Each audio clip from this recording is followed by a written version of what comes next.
Hi, my name is Benio Cash. This is the YouTube version, maybe. I'm from RPG Maker Cola, and this game's called Little Red Lie. I played like a little bit of it, but I didn't play too much. So I'm gonna go from the beginning.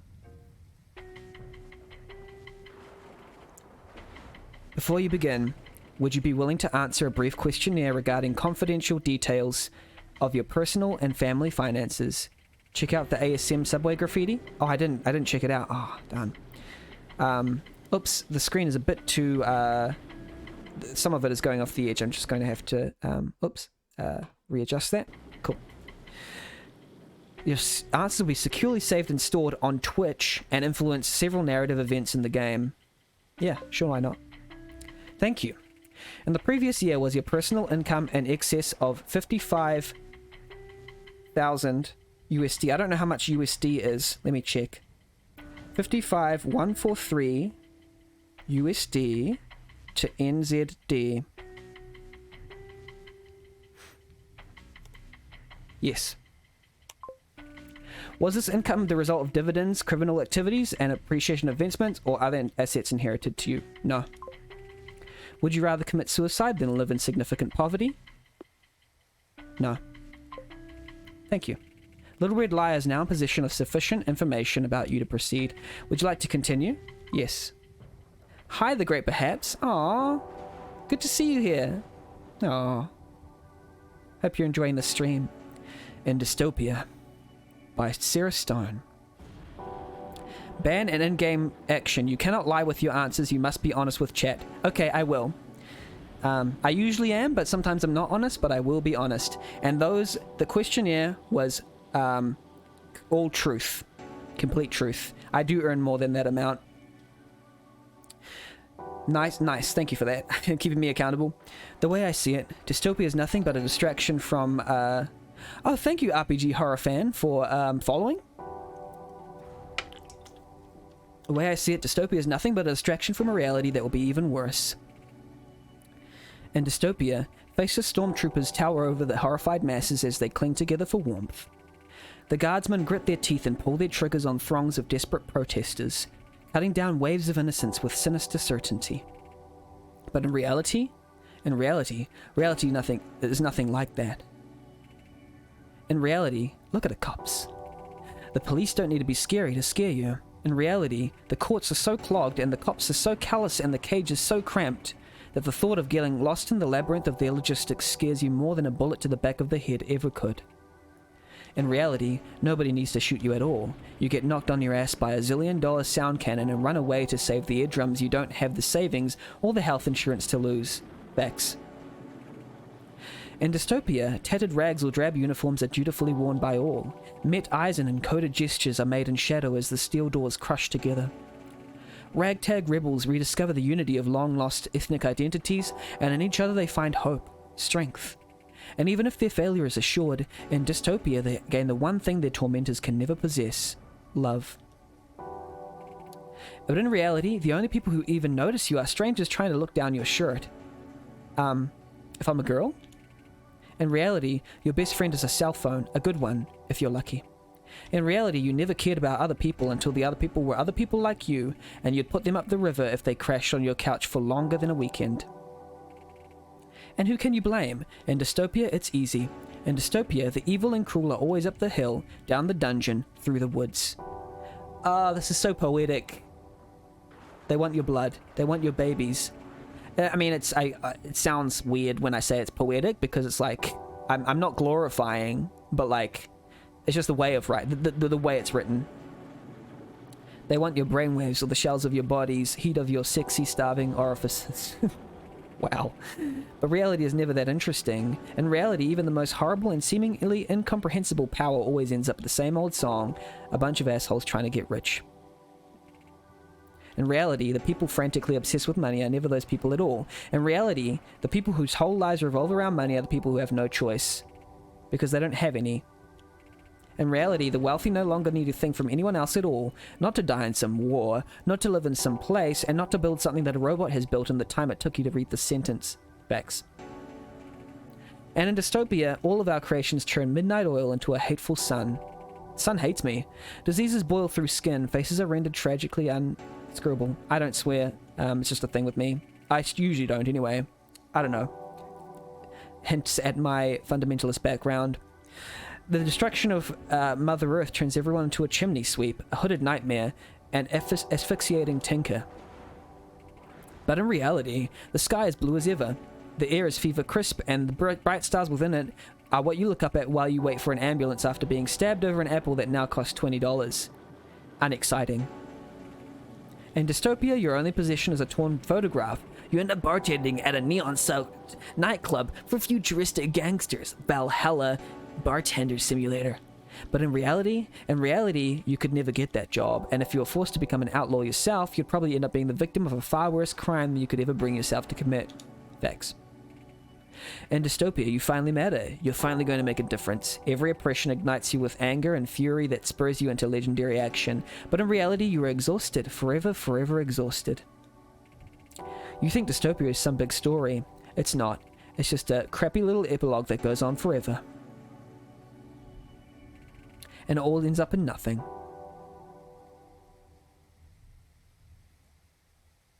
Funny that. Winner.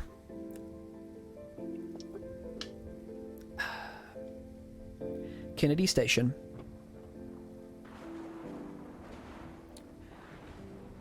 It's so big and wide for a game that I expect to be...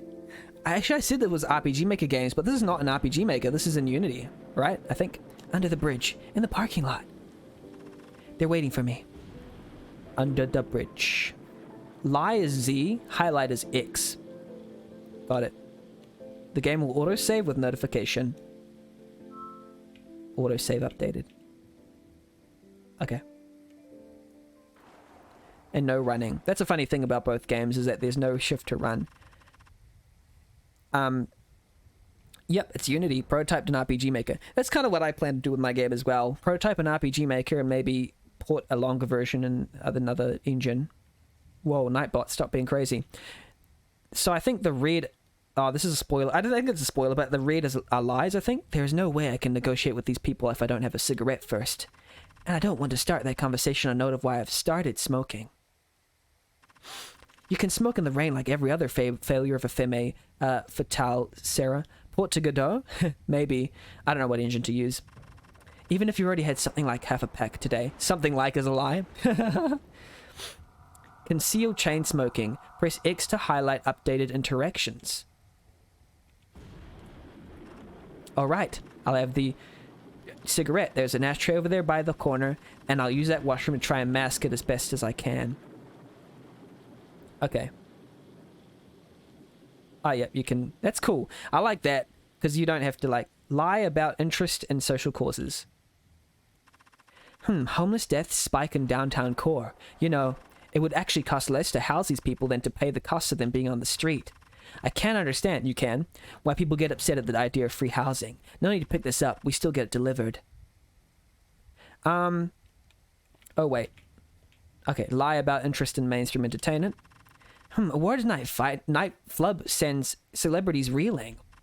This is the local free paper. Tons of reductionist nonsense and celebrity crap that I do find interesting. Tax credits to stimulate new business and job growth. Yeah, sure they won't. I don't need to smoke and then... Wait, I need to smoke and then cover it. There's an ashtray over there by the crosswalk. And a washroom down that alley. Wait, ashtray? Oh, wait, how do I... Oh.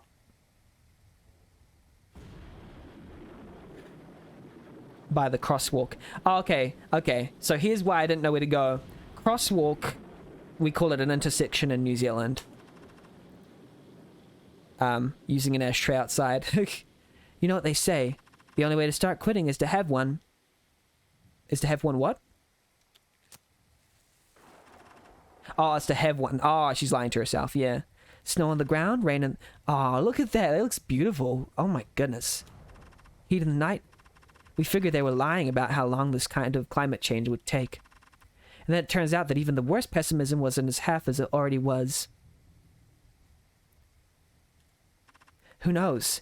Maybe this cigarette is the least toxic thing I've inhaled all day. Still, if I could quit, I would. Wouldn't. Too bad you only feel bad after it stops feeling good. Maybe that attitude is a little piece of what happened to everything. Screw it. I didn't even want this, but he cheated. I'm just delaying the inevitable. I have to tell them the truth. Tonight is the night. Well, it's a truth that you have to tell them the truth. If they don't knock the never-ending construction of the city off, I'm leaving someday. She's not. I'll move to Hamilton. I've heard they have a lot of good bands now. And musicals. Lie about leaving Toronto. Oh, wait. These are all real locations, Toronto, for those who may ever want to visit us. Oh, cool. I like that. Hamilton. Wait, they said an alleyway or something that I was supposed to, like, go into? I forgot. ADHD. Have the cigarette, then do something to hide. It's a tried and true formula. Wait. Ashtray. Where's the ashtray again? Another one? No. I didn't even want the last one. They did. Do something to... I need a smoke and then cover it up. There's an ashtray by the crosswalk intersection and a washroom down that alley. Yeah, I already smoked and then... Oh, did I not? Oh, there we go. Lie about being disgusting. There we go. I've got a toothbrush, perfume, gum. This should do it. Or at least well enough to be able to say it's second-hand. Is it lying that it's first-hand? I don't know. The thought of somebody actually using one of those toilets is unimaginable, but she can. I'm not going to... Actually, I realize I'm not going to, like, point out every single lie, I think. I think that's a bit over the top. I'll only point out the ones that are interesting. God, I have to quit. Look at my fingers, my teeth. The real reason they try to hook you young is that it can happen before you're even capable of imagining what looking like crap could look like. Hydrate? Sure, I'll do that. But the truth is I'm hydrating with a can of energy drink, not water. At the moment. Alright, I think I'm good. Oh yeah, that's right. I need to go here now, I think. Not cola? Yeah, not at the moment. Before you know it.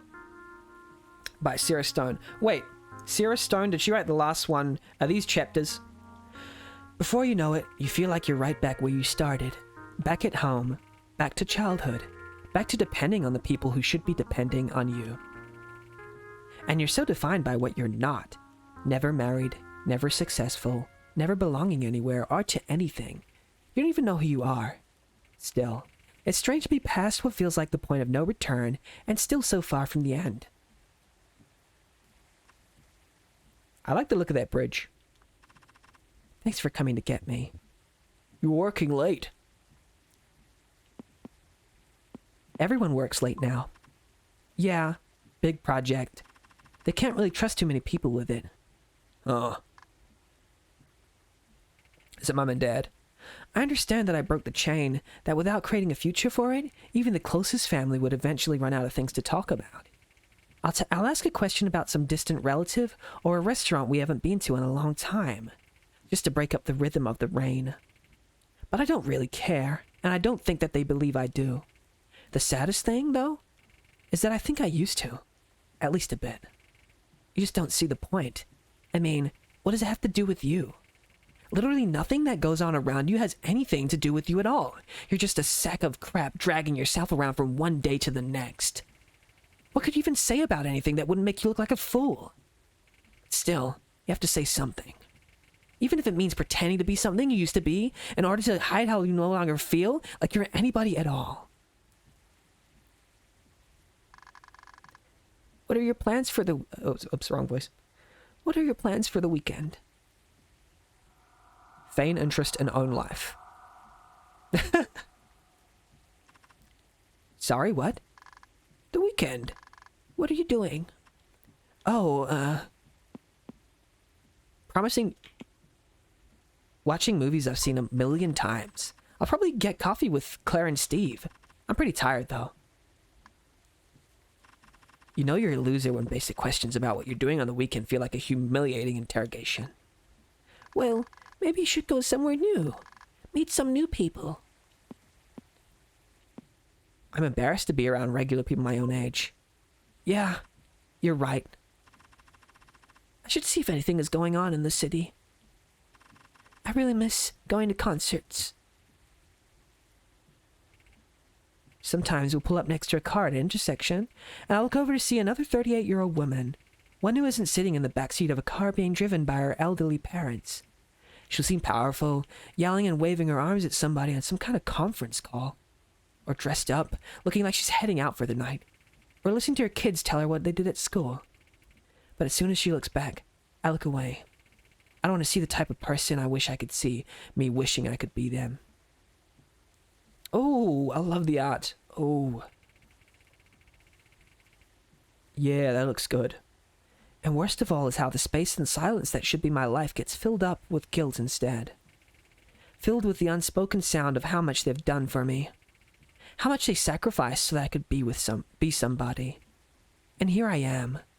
And sure, I could tell you I love them for it, but what would it matter if I did? There isn't a single thing my love can do.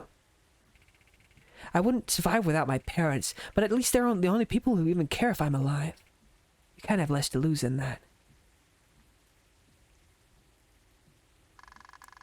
What did you eat today, Sarah? They treat me like I'm helpless. I had a salad. With chicken. Lies. And a granola bar. Well, she did have a granola bar. Nice, nice. Well, we have leftovers if you want. Alright. Maybe a bit.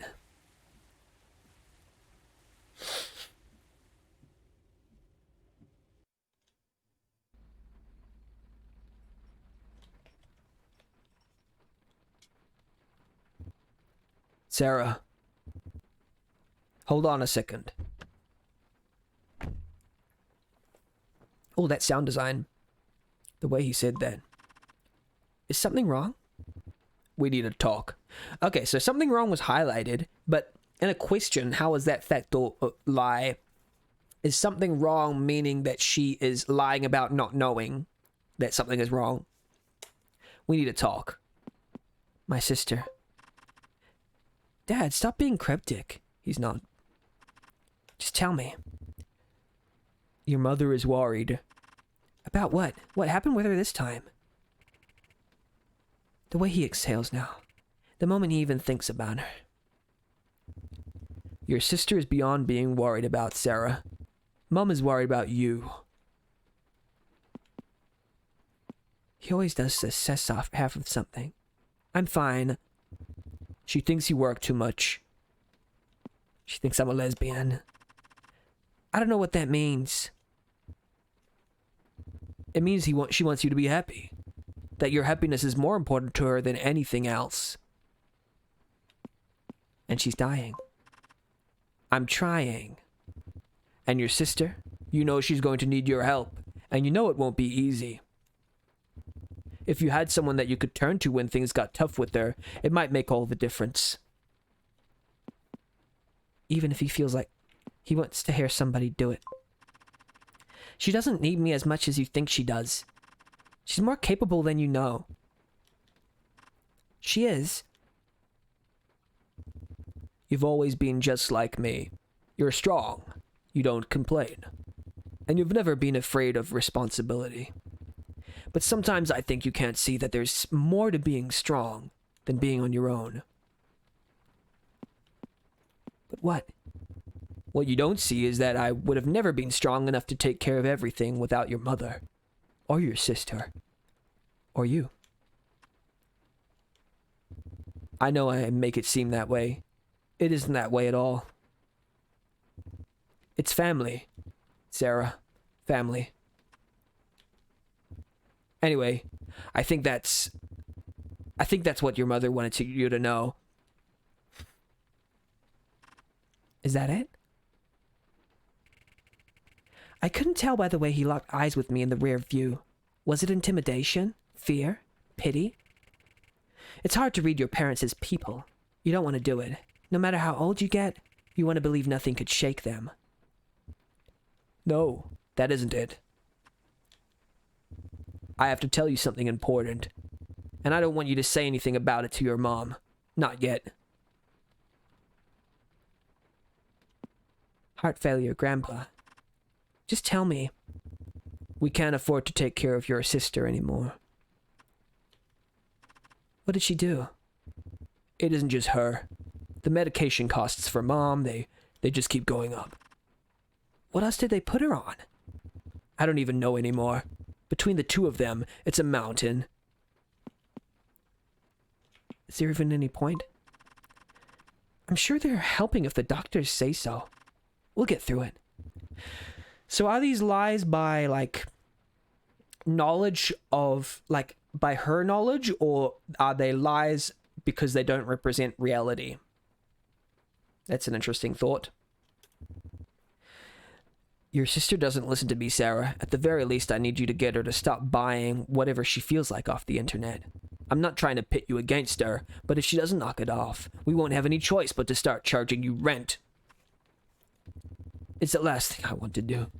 I know you're working your tail off trying to get your life back on track, but things are that serious. And maybe, if you can put it to her like that, if she knows how hard you're working to rebuild, maybe some of that attitude will rub off on her. Maybe. I mean it, Sarah. You've done everything you could, despite how tough things are out there. I know how much it must have hurt to move home and rent out your condo. I sold the condo. I don't miss it. I was lonely there. But you still own it, and this is still Toronto. And you've still got the equity from the down payment, plus all of the years you paid into the mortgage. All of which is long, long gone. Yeah, I'm sure the appreciation on it is still going strong. I checked a while ago. I think about all these kids your age that I read about in the paper. The ones who not only didn't save, but got buried under mountains of debt they should never have taken in the first place.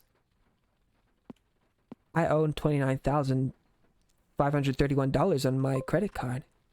Yeah, it isn't worth it to pay all that interest anyways. Exactly. And we've been playing off your sister's nonsense for years, but not once have you ever come to us to borrow anything. Because I am officially at the end of every rope.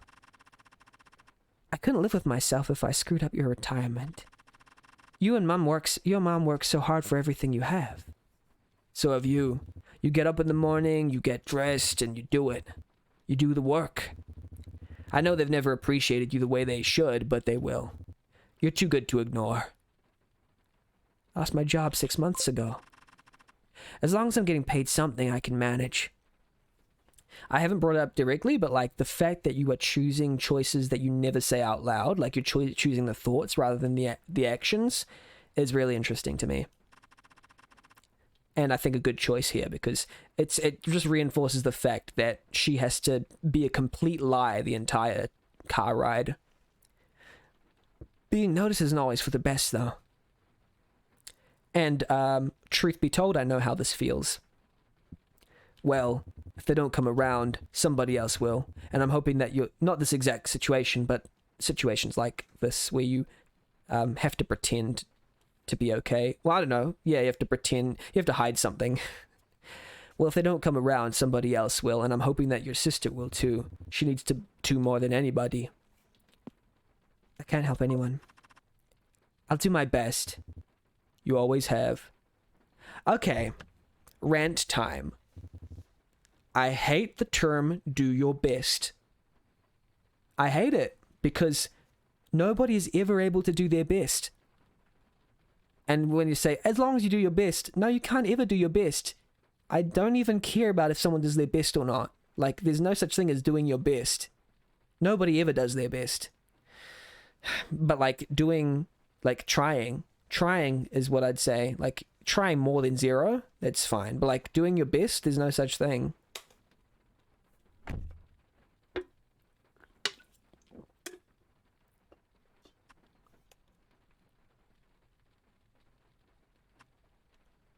Oh no, she cry. Little red lie. I gotta say, that opening scene was a masterful piece of direction, in my opinion. I really think that was a very good opening scene. It sets everything up like correctly in the order that you want it. It felt like. And now we're gonna like switch perspective. Before you blow out the brains out of some attractive upper middle class white woman just because you would screw her brains out, I was thinking maybe we could take a moment to talk about the things she told you. Real talk. Real talk. To talk about the things that people like her will never tell you. The Money. By Arthur Fox.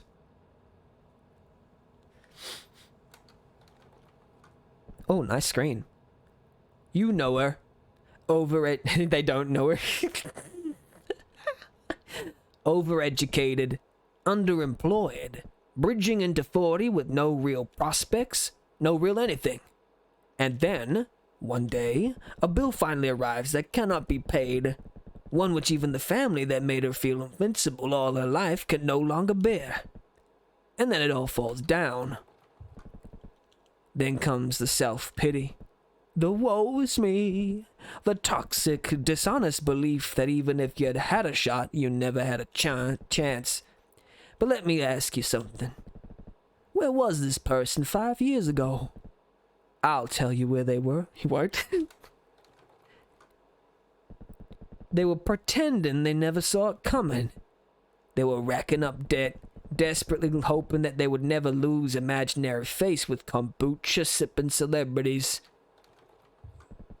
10 years ago, they were blowing every cent they made or could borrow in service to a hashtag. Yeah, that's funny. That's the way that they exaggerate that. What I think, it's interesting the way they tell the story where they highlight every lie, because it kind of gives more context than usual to what exactly the truth is in any given situation. So you can't always use misdirection when it comes to like drama. Like drama, you often have times when a character's lying and the audience isn't supposed to always know. But in this sense, they will always know every single lie. So there's no sense of like hiding anything in the dramatic context. So I'm just interested to see how that kind of plays out. Apart from like just not until it's revealed, I guess. I don't know what I'm saying. Asinine brunches. 15 years ago, forget it. Laughing it up in the hallowed halls of higher learning, acting as if they was somehow smart enough to get a degree in anthropology, but not smart enough to know they were digging their own graves.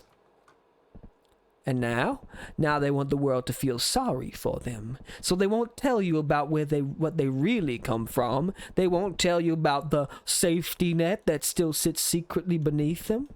They won't tell you how they did it to themselves. But the past is the past. Nobody can run from it forever. And the numbers don't lie. And even if they can't deny their guilt, once you throw their mimosa tabs and aluminum laptops in their faces, they would still say it wasn't their fault, that they didn't know any better. They would still say that they were told their whole lives that if they did what they were supposed to do, they would end up safe and sound. But where are the people who said this? When was this so-called speech they gave? Where did this happen? Who wrote it down? And what did it say? They don't exist. It doesn't exist. And I don't know about you, folks, but I don't feel sorry for them. And since you wouldn't be in this room unless you were at least a little bit like her, I'm gonna have to say it. I don't feel sorry for you. But we don't need to feel sorry for ourselves. We don't need to feel anything. What we need to do is stop talking, stop complaining, and actually do something about the mess we're in. And tonight, that is exactly what we're going to do. One big fat lie. Manipulate the desperate and unemployed. Yikes. Seems like a family-wishing crowd tonight. Lots of sad single people. I'll swap things around so it seems like that part is the grand finale. Look at him. Ladies and gentlemen, I want to begin by telling you that if I've learned one thing, it is this. Money is not the most important thing. It is the only important thing. Nothing that was ever not about money was not about money. Not even the things that seem to come close. You show me any good thing in the world, anything at all, and I'll show you why it doesn't mean a goddamn thing without money. Okay.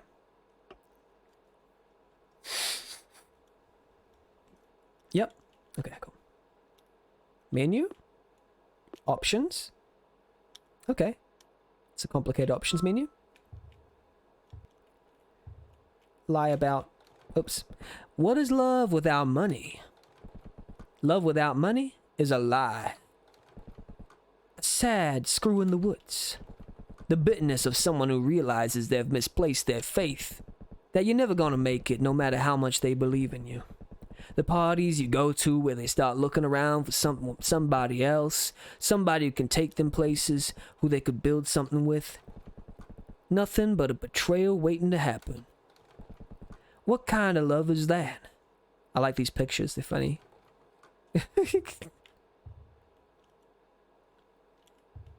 Lie about life, yeah, sure. What is a life without money? A life without money is a lie. An endless exhaustion. 6 jobs or no job. Cards declined, minimum wage clerks who stare you down like a leper. Creditors who call day and night, melting your existence to pennies on the dollar. The realization that most people would consider your insecurity and suffering to be more of an impolite imposition than anything else. So the funny thing is, it's the sort of like part of the speech is truth as well. So it's funny. What kind of life is that? They set it up with like truth, but they don't always, they mix it in with lies, obviously. People who speak like this. What is hope without money? Hope without money is a lie. An empty threat in an echo chamber. An aristocrat who respects your pronouns and your partitions while they pay you nickels to shovel dog crap. The journalists who mind your tragedies for more than you'll ever resolve of them. What kind of hope is that? No hope at all. I'ma play the piano. Lie about respect for the arts. Boy, do I ever wish I could play the piano. You lying? And what is a family without money? A family without money is a lie. A family without money is nothing. A family without money is a father who could take you fishing but not to the dentist. The kind of family that functions only so long as the credits can roll an hour later. And for those charged with protecting it, a family without money is a moral failure, one that could never be erased. It is a cliff-hanging hand that slips from your grasp, a future that falls away. And as for what happens to families like that, and to people like you, I've got good news and bad news. The bad news is that you have no future. The good news is that there is no future. The light at the end of the tunnel is not the end of the tunnel. Your mothers and fathers, your brothers and sisters, your sons and daughters, they're looking to you. The clock is turning. Every time you see them, one more moment passes before it will be your turn to be the one who's dependent on. And you know what you have to do. You've got to take a chance on the only thing you've got left. But will you have the courage to do it, or will you keep on going as if the little you still have without it will somehow last forever? Will you keep standing in that house staring out that window? Or will you wake up, take control of your life, and make the sacrifice that could save them all? Why those lies? Take control of your life, make the sacrifice that could save them all. Is it because it's impossible? Not too sure. Rituals by Sarah Stone. Here we are back in Sarah's shoes. For better or for worse, there really is no place like home. In all my years of living on my own, I never achieved even a fraction of the sense of place that I still feel every time I walk through this door. Oops, I think an error occurred. Oops, one sec. I don't know why it keeps... An error occurred with something. I'm just gonna fix it real quick. Sorry. I just have to do one thing. There we go. Oh, there we go. Everything's just where it was, and everyone is just who they were. But at the same time, one second. There we go. The older you get, the more that same comfort starts to scare the hell out of you. You guys really need a dishwasher. It's a waste of water, Sarah. I know, but everyone else is wasting it. Why shouldn't you? I'm not suggesting it because I'm worried about you putting any kind of strain on yourself. I just wish you could take it easy. When I first moved back here, I tried to help out with groceries, but I never bought the right things. Yet they never told me to stop. They just started restocking things before I did. And when I tried to cook myself, it was so much worse than what we were used to, because both my parents are amazing cooks that I eventually gave up on it. I tried to help out with the gardening, even fixing things around the house, but Mom had a way and she wanted the yard to look, and it took Dad twice as long to do anything with me helping him. You can't be an adult in the place you grew up. Isn't your job there, and you can't break up the order of things in a place where that order is everything. All you can do is dry the dishes you can't clean, vacuum the floors you can't build, mow the lawn you can't grow, and worst of all is that you also feel the opposite of fear. It feels good to be in a place that feels like a sanctuary, that makes you feel safe. But you're always thinking that you won't be ready when they're gone, or when they need you precisely because they aren't. Sarah? Huh? Yeah? Give me a hand with something. Go see what he needs. I need a break. Just leave them, Mom. I can do it. Aww. Lie about dishes. Doing dishes is bad for your skin, Mom. I read an article. Maybe, but it's good for the soul. What's wrong, Dad? You hear that? Hear what? One of the stupid cats. It must have gotten out of your sister's room. Which one? The one that likes to get out of your sister's room. I don't hear anything. I heard a meow. You know what your mother's like. The allergies. I'm gonna help her get ready for bed. You find the cat and get it back downstairs. Alright. Conceal Bobo's escape. Aw. I don't know if he's just saying the cat got out to give me a pretense to go down there and talk to her, but I should probably start by looking in the basement regardless.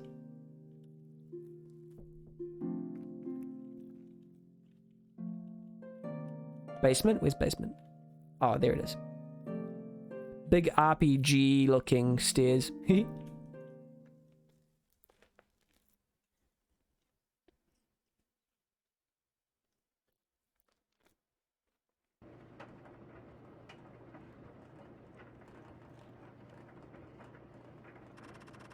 I hate the way Mom has to creep around in her basement doing laundry just to not wake her up.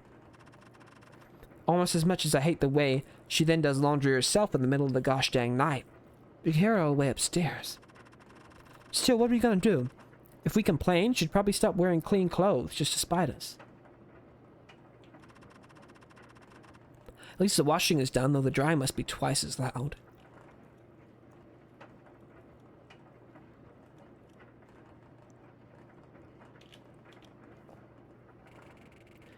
My sister always had a lock on her door, even before the basement became her apartment.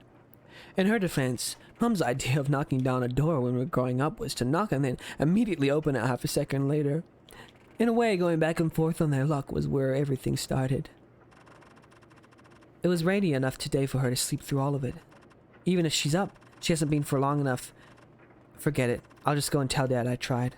I've dealt with enough crap today. Yep. Sweet.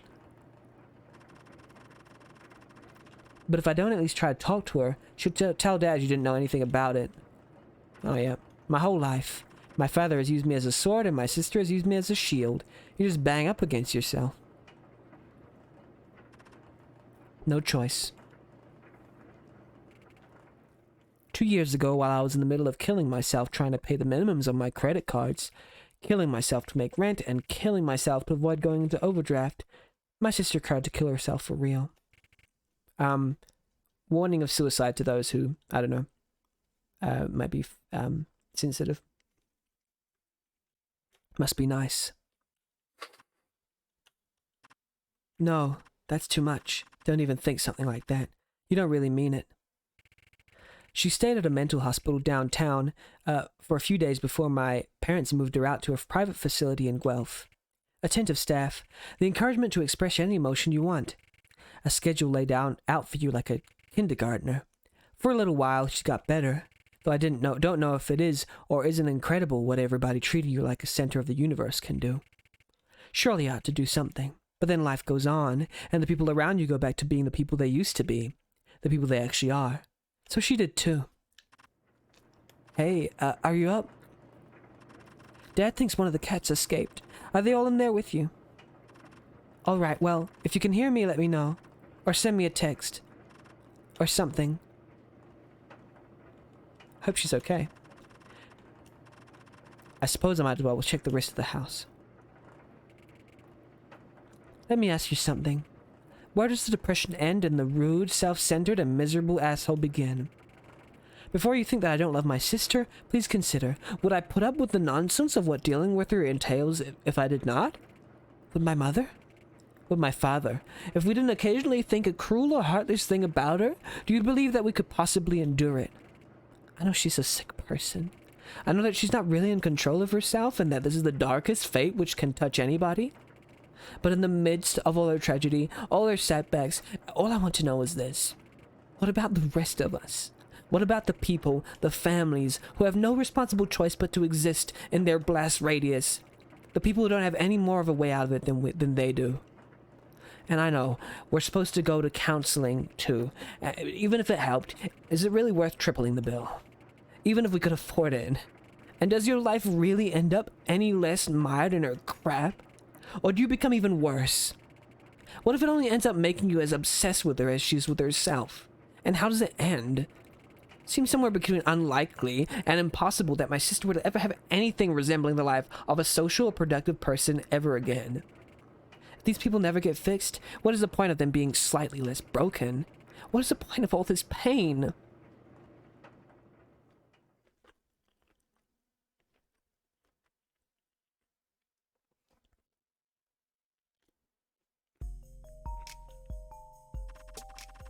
Alright, time to start looking for Bobo somewhere else. Can't say I blame you for wanting to get out of there now and then, Bobo, but on the other hand, you're a cat. How about I just tell Dad that I found it? Lie about domestic order? Everybody has their own coat hanger, believe it or not. I think even my sister would consider anathema to violate that. Maybe she isn't as gone as we think. No Bobo, though.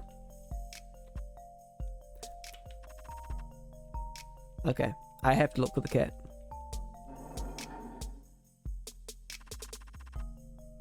This old couch belonged to my granny. It actually pulls out into a bed, the same one she slept on when she stayed with us until she passed away. She took us to the zoo, the park. I really loved her. When she died, it was the only time I ever saw my dad cry. Alright, Will. Have a good sleep. Yeah, I'm enjoying Little Red Lies so far. It's very good. Very, very well written. And produced. Hope you have a good sleep. I didn't want to go in and bother him, though. No cat underneath this. He is in here.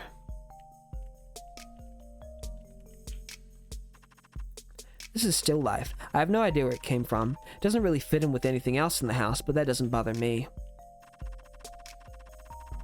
It's a farm that belonged to some distant uncle or cousin of mine, I can't tell. We still have a lot of distant family who lives out in the middle of nowhere that I haven't even met. I wonder what they're like. This is from my parents' wedding. It was up north at some campground type of place somewhere. I think there should be apostrophe after the parents. Before the destination wedding, there were simply people who didn't have any money. I think I would have liked to have had as little as they did. Is that a lie due to lack of knowledge, or is that a lie because she's actually lying to herself? Lie about willingness to embarrass herself. I really don't think he got out. I'm also not going to stand on our street in the middle of the night yelling, Bobo. Is she? Or not yet anyways. Maybe she is lying without her own knowledge. Curtapil hype. Whoop, whoop, yeah. Hype, hype. Much hype. When we were kids, Mom would always make us go straight to this washroom to get cleaned up after we came in from playing outside. There was always a cool wind that blew through here that felt good, even on the hottest days. Anyways, it doesn't matter. Long time ago. No cat in here. Have we looked everywhere? I think so. Cat's probably gone.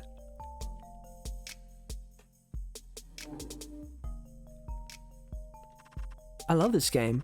I'm the best at it, you know.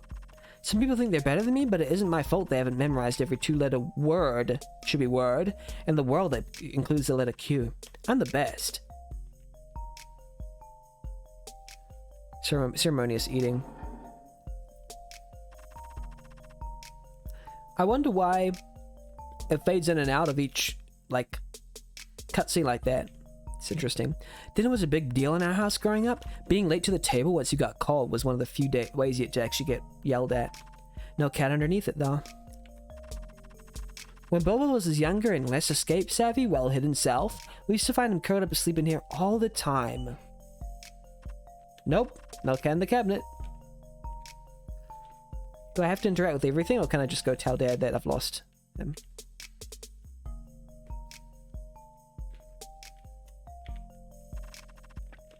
Still a few places. Firearm laws. My father was a police officer. He believes strongly in following the law with a single exception. He keeps guns in the house, some of which I don't think he is quite supposed to have. I don't think other cops ever trusted my dad. They all lived out in Whitby and Oshawa and would drive into Big Bad Scarborough every day to unleash white trash justice. He was the guy who actually lived there. Who was from here. Who was from here. I'm sure I had to go along to get along. It means a lot to me. Casual purchasing. Dad pretended to buy this TV at random, but it's too good for him to not have done research on. This is one of those Altronic posture couches. It weighs approximately 2 blah. I can't move it without risking a minor but permanent injury, and I'm not crawling on my knees to look under things until I finish checking out the stuff I can actually shuffle around. I sort of miss growing up around here, doesn't? Before we had air conditioning, when we would have the windows open all the time. Just the mist of the Ben Jungle. Ben Jungle? Okay.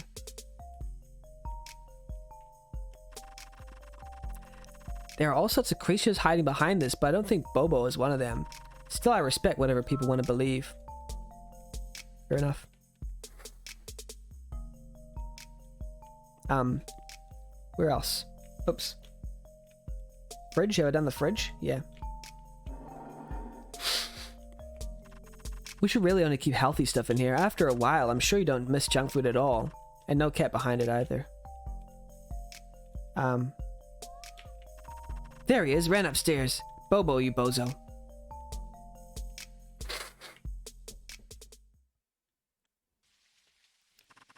There he is.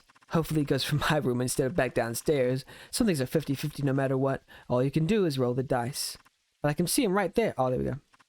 Bobo, get down. Oh, there we go. He almost scratched that old photo. That's pre-digital, Bobo. Mom would kill you. I better put it back in its place. Sorry. I see this photo every day, but I never really look at it. Nice photo. Can't remember what movie we saw. Mom looks like she hated it, but that's what her face is like most of the time. So this is her sister and dad and mom. They all look pretty close in age. Oh no, the mom and dad look maybe late 40s and they're in their teenage years. I see now. I always feel ashamed to have good memories from when I was growing up. I look at this picture and I see people that I loved more than the people that I see now, including myself. No matter how you think about it, we were better then.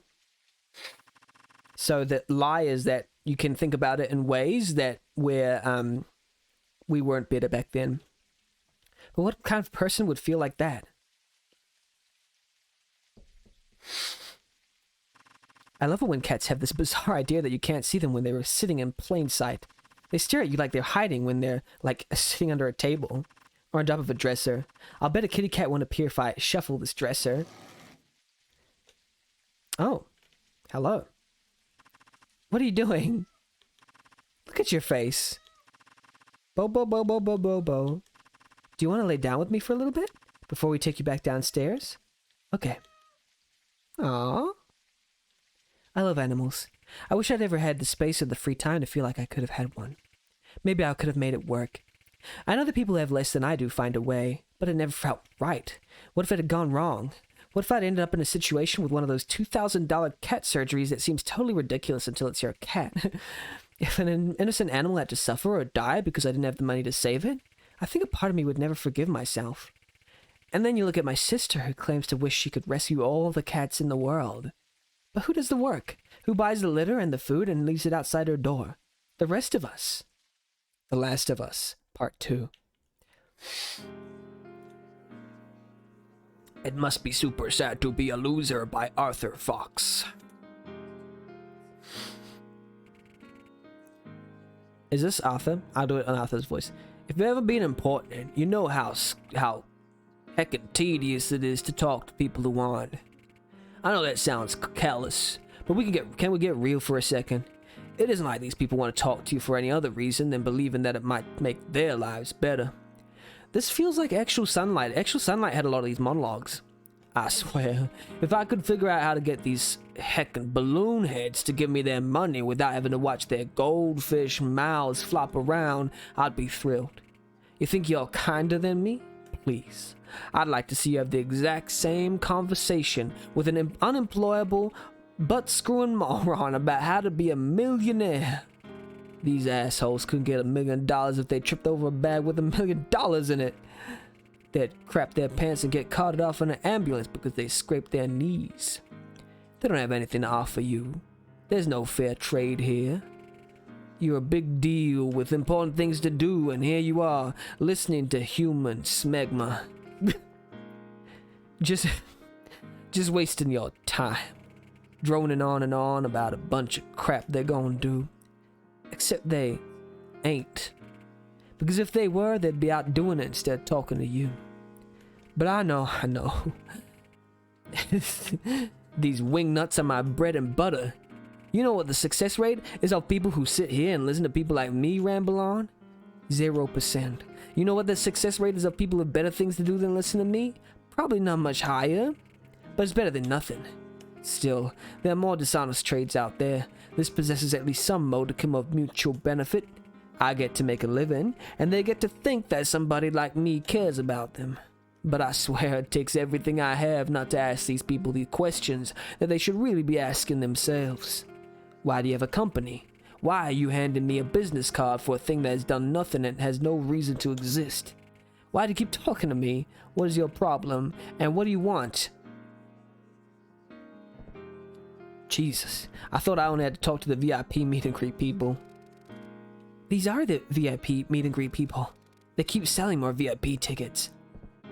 Alright, let me get this over with.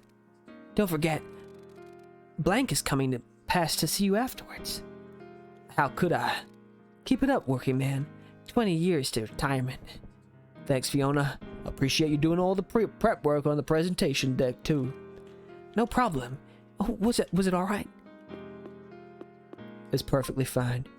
It worked, but I think you can do better. So he lies in the opposite direction. I know you got a lot of talent. Why don't you polish it up a bit for the next event?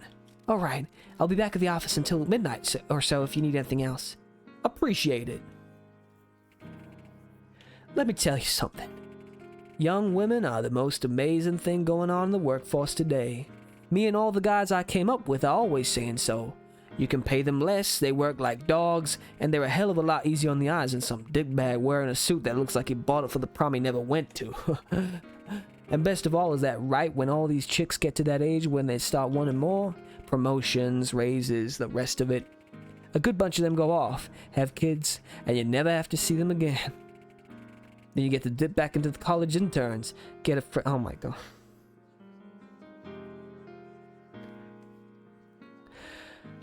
Then you have to dip back into the college interns, get a fresh batch, and the cycle begins anew. I love the part where they come back to visit with the baby, thinking this is their big moment to wedge back in. They see the younger girls who replaced them, and you can literally watch it click in their minds how completely screwed they are. And I know, a ton of women out there are thinking, does it even matter? When push comes to shove, you're gonna leapfrog a bunch of young men over those women anyways. Nah. I think a lot of women think so, maybe. because women care about other women and assume that men do too. My wife, for example, calls her sister practically every day. They just sit there on the phone nattering on about nothing. What the hell is that about? But no, men don't care about other men. We only care about ourselves. As soon as I get everything I came for, you bitches can have it. After all, you'll need the cash if you're gonna carry all those boyfriends you got sitting at home and playing video games all day. Just don't let them knock you up. Doesn't seem so great to be the working half now, does it? Welcome to my world. Glad hand a bunch of pointless d-holes. Hey there, everybody. I'll be right down. Lie about great opportunities. How are you, sir? Oh, no. Outstanding, sir. A real pleasure to meet you. The first guy is always a guy. And he always has the same stupid, crap-eating grin on his face. And even if he isn't a white guy, he always wants to do all the white guy stuff. Talk to you like you're both wearing kilts at a wedding. Give you that "our grandfathers were brothers in the Great War" type of nod. What a twat. And to boot, all he wants is for you to see him beaming. He just wants you to know that he was impressed, and that this is a rare feat indeed. That you, like him, are a naturally born master of the universe. So tiresome. And the worst part is that sometimes, through sheer force of irrational overconfidence, these guys actually succeed. And then they become the most insufferable people to ever live. The guys who never shut up about how hard they worked, while they make internet videos pretending to buy houses for their single moms. Freaking hell. Sorry. And that's why I really want to get this business off the ground. Sounds like a hell of a plan, Randy. May the road rise to meet you.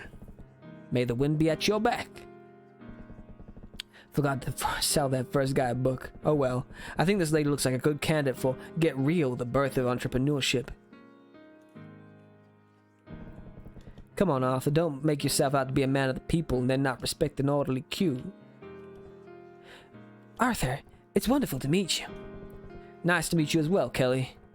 I've just gotten back from Papua New Guinea, and I spent most of the flight listening to your audiobooks. The moment a woman starts talking about travel, you know you're in a situation where you'll eventually have to tactfully cut them off. We call these ladies the flying and crying set. They were always going somewhere, always on some personal journey of enlightenment that amounts to wondering why living out of airports doesn't seem to be making them happy. And they always have a hidden heck ton of money that came from somebody else. Or they believe it's hidden. I don't know why they think that anyone would buy that someone who spends practically all their time traveling could be anything but rich. But they'll always tell you they're an event planner anyways. So you hate it, but these are also the people that you really, really want to put up with. Individual stories may vary, but they're always whales with zero self-esteem. And when they dump money into their own misery, trust me, they dump big. But what I learned, most of all, is I need to love myself. If you can't love yourself, who can you love? It's true. Thank you for tonight. Oh, I'll push this one. Start Real, the Arthur Fox Startup Master Plan. Mild arousal. Hey there, Arthur. You're so handsome in person. It was all for you, I promise. A couple of things I already know about this lady based solely on the flirt-expecting look she gave me as she walked up. One, she does not have any social media profile picture that is not at least 10 years old. At least one of them is one of those real estate agent-looking faux glamour shots. Two, her former hotness in the accompanying photo was the white-hot core of her credibility in some sort of sales job. Three, she was abandoned. Anyways, I didn't really fit in with the whole cosmetic sales thing. I want to cut my own path. It's the road less traveled, but if you do it right, you can go all the way. Hang in there. For this guy, maybe mission reality. Lie about importance of networking. Good evening. Hello, Mr. Vox. Please take my card. It also has a QR code that can bring you right to my professional profile and resume. I wanted to have him saying, I'll check it out, but it's like a lie. Because that's such a lie that people tell.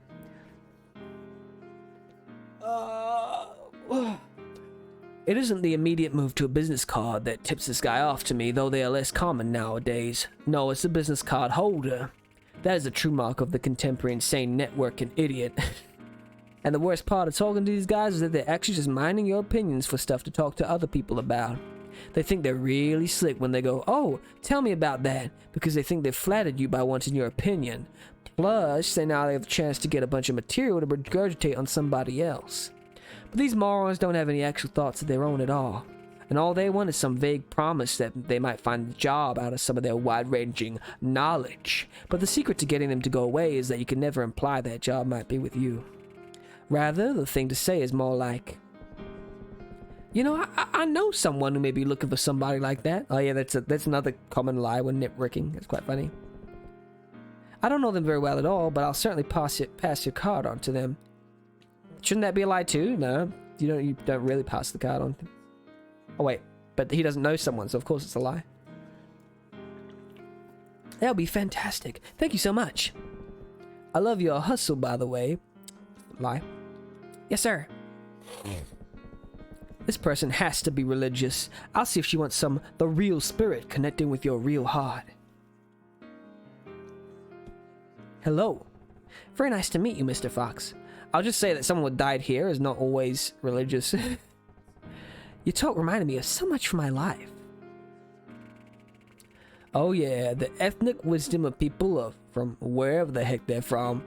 Actually, this crap is always weird enough to almost be interesting. Go nuts, lady. I need a breather, and I know you don't actually want me to say anything back.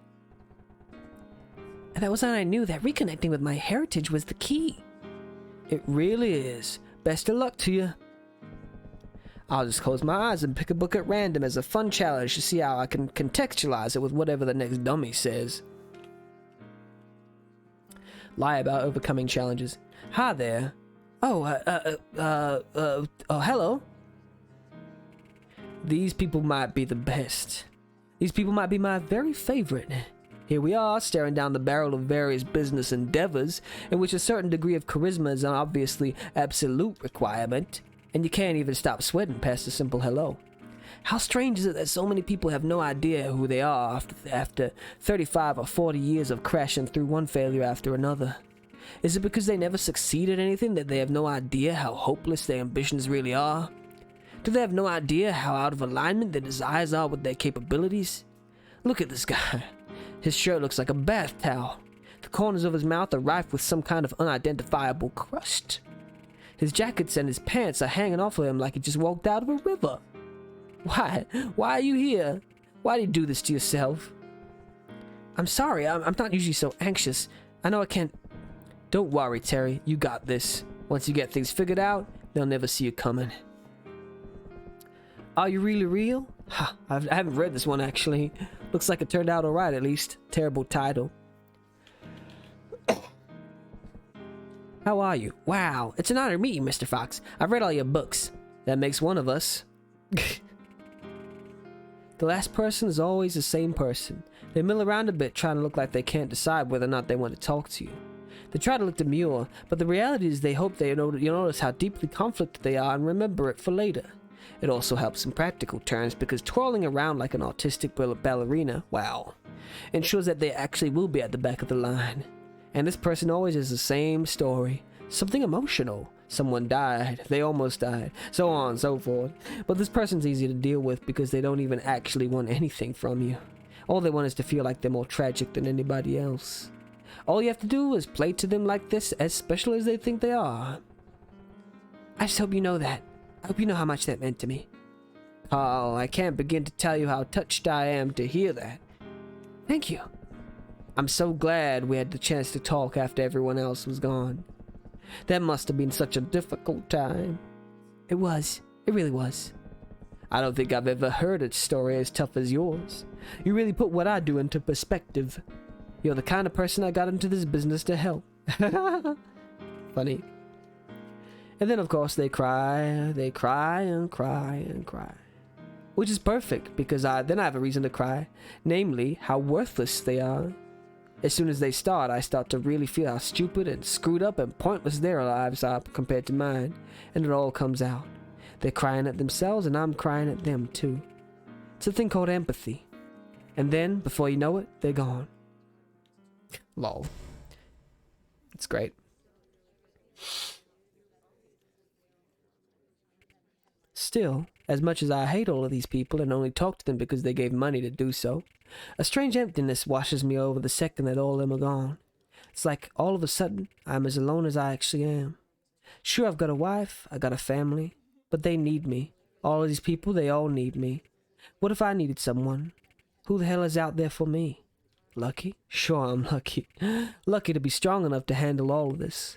Kind of luck I've got would break most people like a twig. But who cares? Who cares about me? Another day, another respectably sized F-ton of morons, hopefully relieved of their money. At least I hated every single one of them.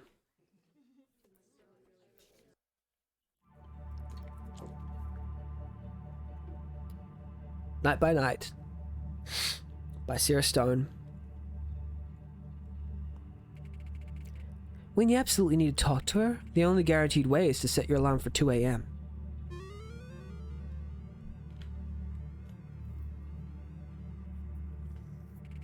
You wake up, shake the webs, and then take a look at the internet to see if she's started posting things.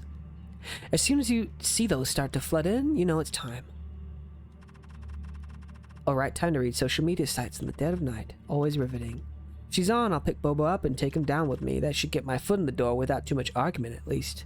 Is she, nocturnal? Lie about spying on sister. After the suicide attempt, I started tracking her online. Keyword alerts, things like that. Sometimes even watching what she does online as she sits in the same room as me. Mom and Dad do most of the looking out for her day to day, but this felt like the only one thing that I could do. Not to mention that's the last thing I want them to have to wade through. God knows I don't enjoy it. They don't understand online persona. The weird bullcrap of alchemy, of negative personality trait exaggeration. They would read that she was shaking and crying over some political catastrophe and think she was actually shaking and crying. Nope. She's sitting there eating a Cobb salad. And if she has any idea I'm watching her, you'd never know. Even when she occasionally locks everyone... Well, oops, wrong accent. Even when she occasionally locks everyone out, she always comes back. You can only have privacy if you're willing to give up the attention of strangers. Something she will never, ever do. Alright, I see you're on there. It's showtime, Bobo. Use Bobo as false pretense. This is funny. Bobo is one of those cats that will jump up and sit next to you anywhere, but if I try and pick him up, forget it. Plus he has a strange way of knowing you're gonna try. Okay, time to take you home, pal. I'm just coming down to pet your head, I promise. Oops. Gone. Crap, at least I heard him run back downstairs. You might be able to see in the dark, Bobo, but I literally know this house with my eyes closed. I know where everything is, even if I can't see it.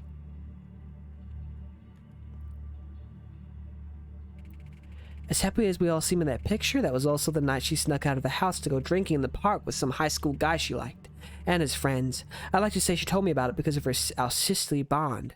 The truth was that she needed the window directly above my head to climb out of. I begged her not to go. I told her that some guy who liked you might try to get you drunk, but that didn't mean she really liked you. And if he really liked you, and if he was bringing his friends, he might like you even less than that. I got sick of arguing, so I promised that I wouldn't tell Mom or Dad. But I did. Dad drove down to the park entrance to wait for her, and he told me later that he saw the guys go in, but she never showed. I don't know if he ended up listening to me and acting like she didn't, or if Dad lied to me about what had happened, or if she went somewhere even worse entirely. She climbed back through the window a few hours later and fell asleep without saying a word. It's a boring end to the story, I know, but life is no story, and there are lots of things you're probably better off never knowing for sure.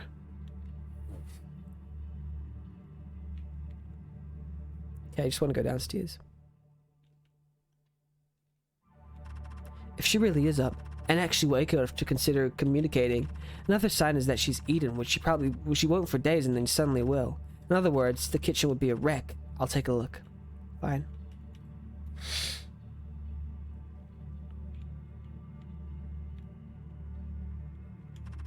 Doesn't seem to be anything missing. Maybe I should take her something.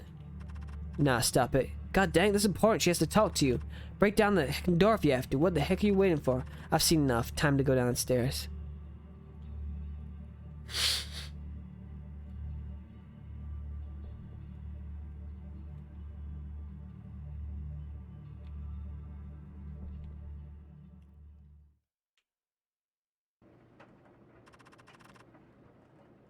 It's freezing down here. She left the window open again. Why can't she smoke uncomfortably outside like everyone else does? Can't say I blame you for sitting on top of the warm dryer, Bobo. Hopefully it'll keep you from running. And of course, the draft of the window being open means the door up there slams shut, which means Mom and Dad will both wake up, inquiries be made, and all that heck sneaking around was for nothing. Gosh dang it. There's more to the story of my sister, of course, more than the sexy stuff about her tragic attempts and heroic road to recovery. The bills and the stress from all of it threw everything into disarray. My mom had MS that had been in remission since before I was born. But of course it came back. My dad had insurance that was supposed to cover anything and everything, but of course it didn't. The years went by and the isolation and dysfunction only became more taxing and worse. And as the cost of it rises, the darkest of secrets gains momentum somewhere deep inside of you. And that secretly, you don't even think everything is actually wrong with your sister. Her soul and her heart are merely covered in rust. It's been so long since she's been a person that she no longer knows how. And for someone who doesn't even seem to want to be alive, she sure seems to have no remorse about ruining the lives of people who do. But you keep that thorn inside, tumbling around. Don't worry, Bobo. I'll still make sure you get back in okay. This temperature would kill you. Lie about head petting. I'm just gonna pet your head, Bobo. This is my friendly, slowly moving hand. Crap. That startled the heck out of me.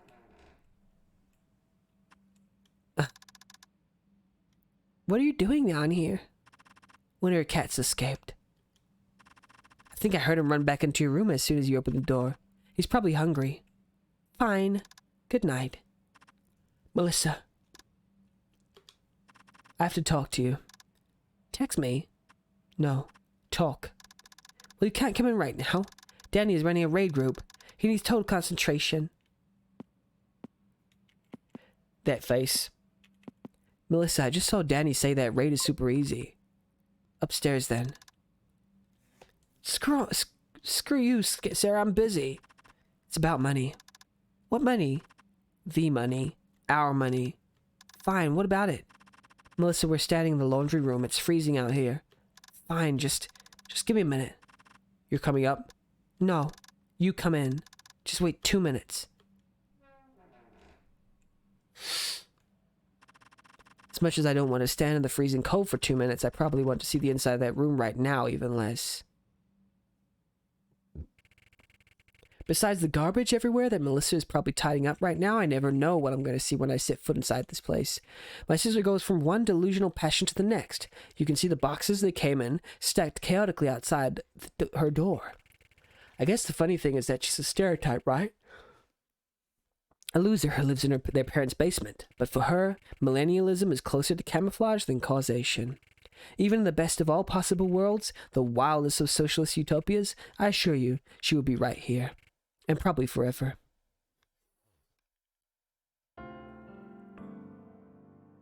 There she is. Megan Fox.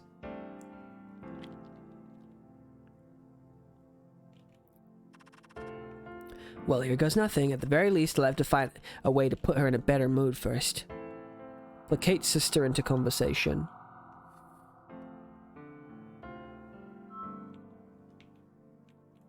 Lie about talent. This month, my sister is interested in learning how to play guitar. It's too bad the only thing she ever takes any interest in are glamorous. Art, music, writing, that kind of stuff. But when we were young, Mom and Dad really encouraged her down all these creative paths. But maybe some people want to be artists because the only thing they can do is make crap up. I mean, she has absolutely no natural gift for any of it, nor the level of discipline to compensate, and as soon as she comes around to realizing that, she gives up until she forgets. And then she starts again with something else. No matter how much it costs. My sister has the desire to be a person who does these things, not the desire to actually do them. It's too bad. I guess. For all we know, Melissa could have been the greatest welder who ever lived. Or a surgeon. Or an engineer. Or even, not even the greatest, even a crappy accountant makes more than the most of the novelists in the world ever will. Still, I'm sure her internet minions with no real stake in her existence would agree. After all, None of those jobs would have ever given her the sniffling praise that all they do is say she deserves. They'd claim that we need people who will shoot for the moon, even if they land amongst the stars. That making things is for everyone. Screw those people. This is my sister. I know better than you ever will. Her only problem is that nobody ever made her need the money. Cool guitar. I thought I heard someone playing a few nights ago. Don't touch it. Why? I know power chords. It's an acoustic. So? What do you want, Sarah? Geez, okay, try something else, I guess. Oh, geez, okay, try something else, I guess. Lie about looks. Melissa really insults the hardship of ugly people when she says she's ugly, but I can't talk to her about this. The entire basis of her belief in her own unattractiveness is my fault, apparently. There's both a really long and a really short version of this, and this is a really short one. She wishes her hair was straight. Nobody wants to believe her complex self-esteem problems are that simple, but I guarantee you she would be immediately happier if her hair was straight. Everyone reflexively says, it isn't that simple, it isn't that straightforward. Tell it to fat people. Tell it to people with severe birth defects. You don't think their lives would be better? Have you lost weight? No. Wait. What are you saying? When did I gain weight? Ah, crap, abort. I don't know, something about you just looks good. Maybe I don't know what it is. I'm not even wearing makeup. She's definitely wearing makeup. Oh. Okay. Sorry, I just choked. I'm gonna hydrate.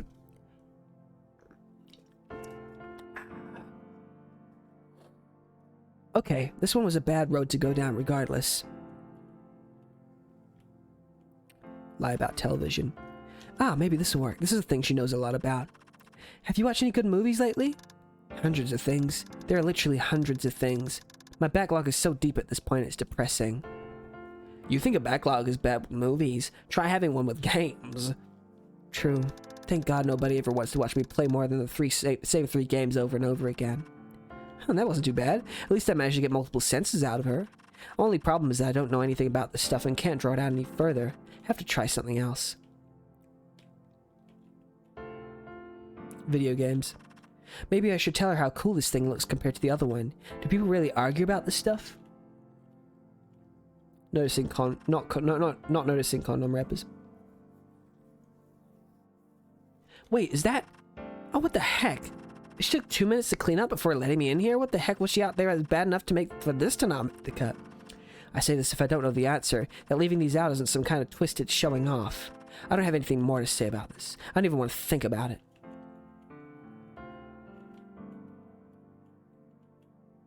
Social media. She never uses his tablet, plus I'm pretty sure the last phone she bought is half the size and is a gazillion times the power. The tablet never leaves his table, but the phone never leaves her hand. Actually, this gives me an idea. My sister keeps an internet wish list up so people who watch her play games can buy her things. I think it makes her happy because it rings all of her bells. Feeling famous, having her phone ping, and getting something new that she thinks she wants. Most of all, I think she enjoys it because it makes her feel for a moment like she actually is the person that the people who buy her this stuff imagine she is. Cool, edgy, sexy, whatever. It's a lot happier for everyone involved in reality. A lot happier than the thought that you're buying overpriced underwear for a sad aging woman in pajamas who lives most of her life in a 10-foot area between a bed, a screen, and a washroom. Then again, I guess people who aren't comfortable with imaginary life wouldn't watch her to begin with. It's not an imaginary life, though. I really can't afford to buy most of this stuff, but imagine maybe something small. Alright, hopefully she can't see my email address. There. Okay, I think I just saw her smile. I already feel disgusting about this. I hope it was actually necessary. Endearing.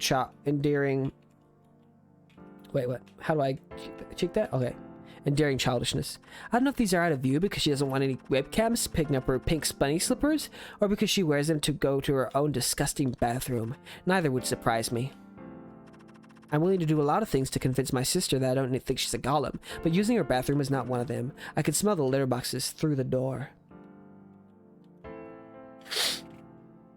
Oh, Danny. Danny boy. He whose name must not be spoken. If you've noticed how much we avoid talking about my sister because of how much it pisses off my dad, try to imagine how much he enjoys being spurred to think that a guy from the internet who moved into his basement with her. And you know what the worst part is? He's actually a semi-decent guy, or at least a lot nicer than anyone she ever went out with. Totally harmless, arguably benevolent, and not mean to Melissa at all. And for whatever reason, she seems to be able to be around him in a way that doesn't put her ill at ease. And when my sister was in the hospital, he was there every day. And as much as we all hate him as a person, I don't think my father would make him go. I wouldn't say he's family, but he's something. It's just tough to say who he even really is. How's it going, Danny? Hey there, Sarah. How are things going? Things are going awesome, thanks.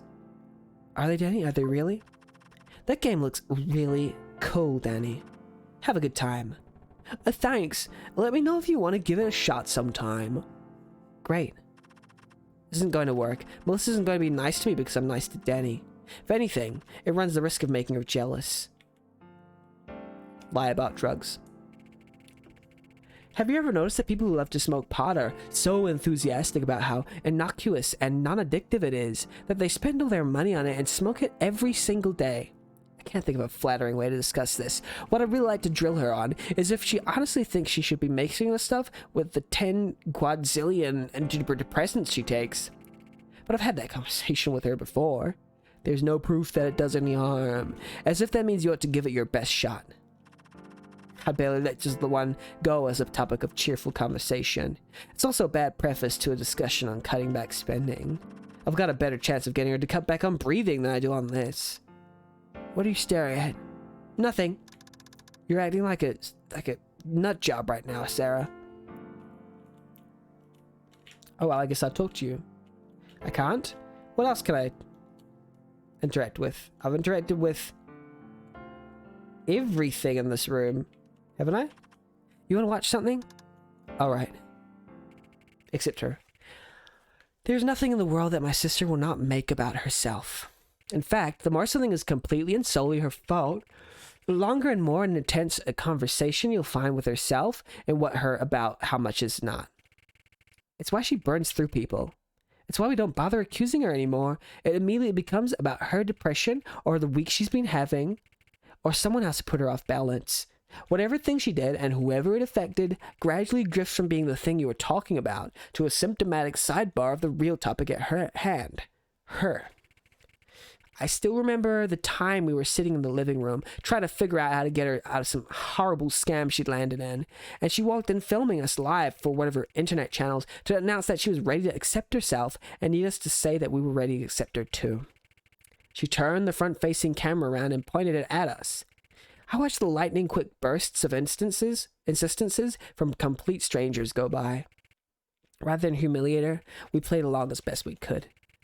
So what is it? Is it pure uncontrollable narcissism? A brilliant bit of misdirection?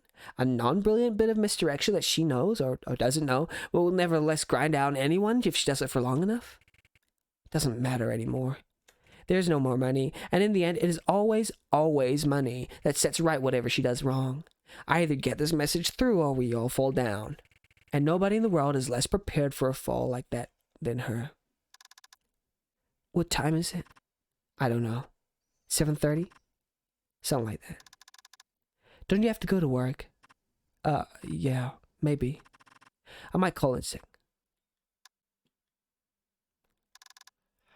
Did she get fired?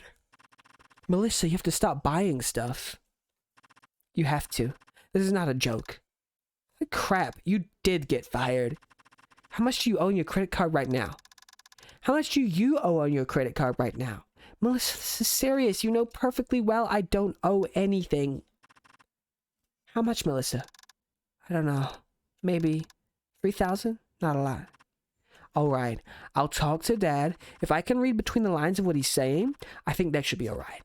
I think he can pay that much off one more time. But this is it. You go back to zero and you stay there.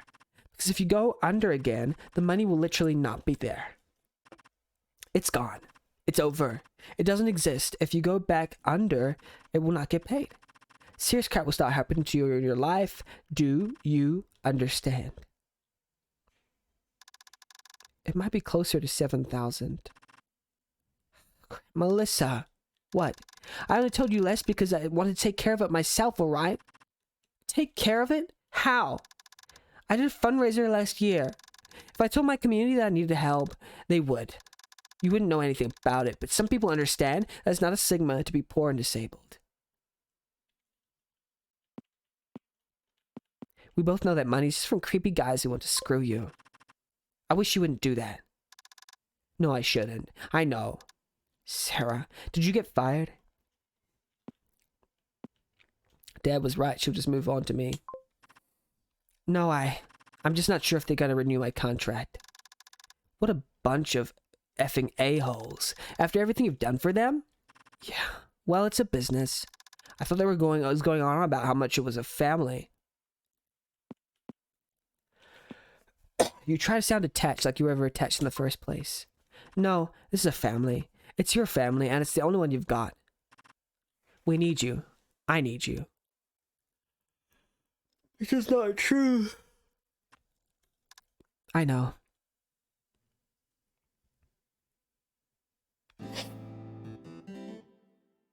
Technicalities by Arthur Fox. Did you think there was anything misogynistic about my presentation earlier? I hope so. You have to treat it with a degree of subtlety, but it really works to invent sexy conniving women as your main example when you want to get a message like that across. There are a few factors to it, but the cornerstone is that the audience is mostly angry single men and ugly single women. I'm sure you can figure out the rest. But I'm glad you picked up on it because it ties in perfectly to what I'd like to tell you now. Before we get too far into this thing, I'd like to offer up some context regarding the vile things I plan on continue to say about women, minorities, gay people, retards, and whoever else. Everyone who's hilarious, basically. I'm not stupid. I'm fully aware that many of these things seem offensive to some people. It isn't some wild thing to believe that there are those who sincerely and earnestly believe in affirming the worth and dignity of other human beings. But it's precisely this sincerity and earnestness that I want to talk about. Specifically, the fact that I don't have any. You fight for things because you think they're true. And you fight against things that you think are false. I don't care if things are true or false. I believe the purpose of stating something is to make another person do something that you want them to do. So you can go ahead and hate me all you want, but you are boxing with a shadow. I don't actually believe anything I'm saying.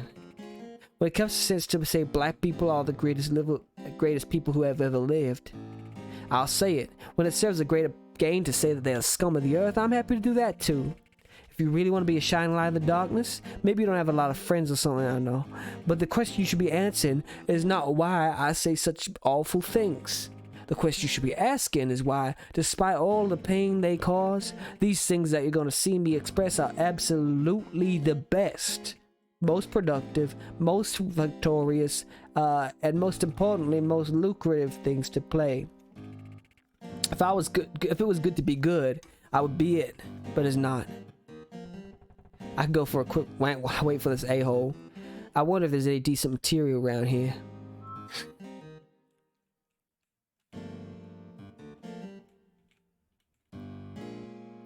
I'm thinking I might finish soon and go on to Codapil's game. What, sit down and use my imagination? Sure. Then I can imagine winning the lottery and going to Disneyland. Oh, and then I can dream about being the first person in my family to go to college. Imagination is for poor people. There has to be something around here I can use. The signal in here is terrible. I'd be still getting still pictures at best. Screw this 994 bullcrap.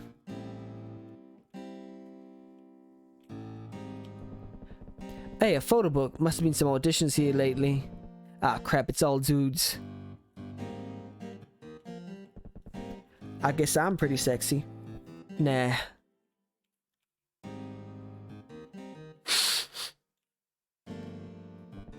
Alright, some men's magazines. Gotta pull my bikini pictures of the top 50 ladies in comic book movies. Nah. Grotesque proclivities. Nah, I don't need anything like that. Fully uncut. There, girl. Live that life. Gross. Gosh dang it, I guess there really isn't anything. I was gonna save it for after this meeting, but I gotta have nothing. I'm at least gonna do a line first. Wow. She's always late anyways. Doesn't intentionally make herself look important. I've got plenty of time.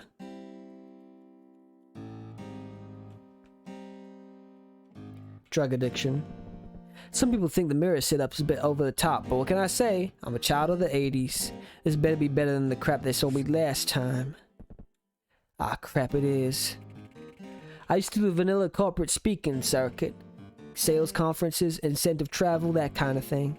Companies would drop a few $1,000s to a bureau. The bureau would pretend its entire rostered and all say the same basic bullcrap. And then I'd go to shake a snow globe of empty inspiration at a bunch of quiet desperados trying to drink their faces off and cheat on their spouses. Most of whom were probably getting shuffled to part-time or contract within a year or two anyways. Regardless, as I'm sure you can imagine, telling a bunch of accountants that the Olympic spirit belonged in their hearts was never fulfilling to me. Not because I was saying was untrue. Truthfully, I have no real feelings about that at all.